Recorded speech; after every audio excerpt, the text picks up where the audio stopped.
Акыркы 24 саат ичинде талип согушкерлери Ооганстандын 13 районун көзөмөлгө алышты. Бул тууралуу Пакистандын маалымат каражаттары жазып чыгышты. 5-июлга караган түнү талибанчылар Бадахшан провинциясындагы 6 уездди басып толугу менен көзөмөлүнө алган. Анын ичинде Тажикстан менен чектешкен Кохон, Шикай, Нусай, Мохимай, Шугнон жана Султан Ишкашим уезддери бар. Куралдуу кагылышуудан кийин Тажикстан өз аймагына Афганистандын 1037 аскерин чек арадан өткөрдү. Башкача айтканда, афган аскерлери Тажикстандын аймагына сүрүлүп киргизилди.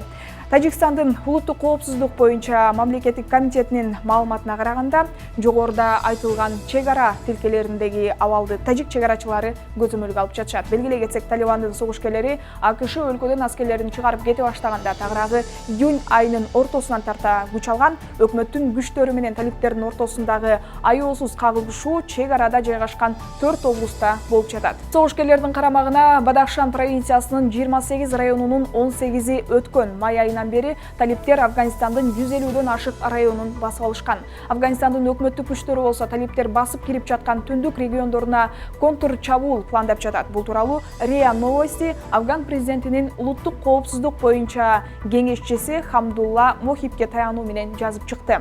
Ал талиптер америкалык жана чет өлкөлүк күчтөр чыгып кетип жаткандагы вакуумду пайдаланып, эскертүүсүз чабуул койгонун белгилеген. Албетте сөзсүз түрдө контр чабуул жасалат. Бул афган коопсуздук күчтөрүнө капыстан басып кирүү болду.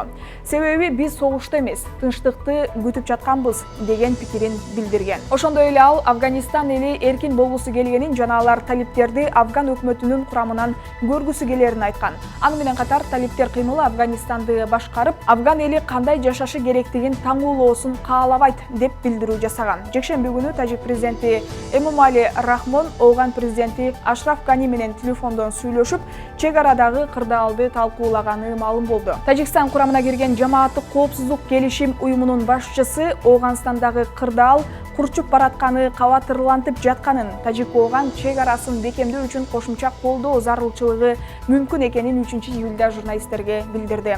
Кыргыз Республикасынын аймагында террористтик жана экстремисттик уюм катары таанылган жана ишмердүүлүгүнө тыюу салынган Талибан кыймылы Борбор Азия өлкөлөрү, анын ичинде Кыргызстанга кандай кооптонууларды жаратышы мүмкүн деген суроо кабыргасынан турат. Кыргызстанга андай деле көп кооптуу эмес бул ситуация. Себеби Афганистан менен биздин ортобузда да Тажикстан бар. Анан Тажикстан менен Афганистан чек арасы жакшы эле коргонуп атат.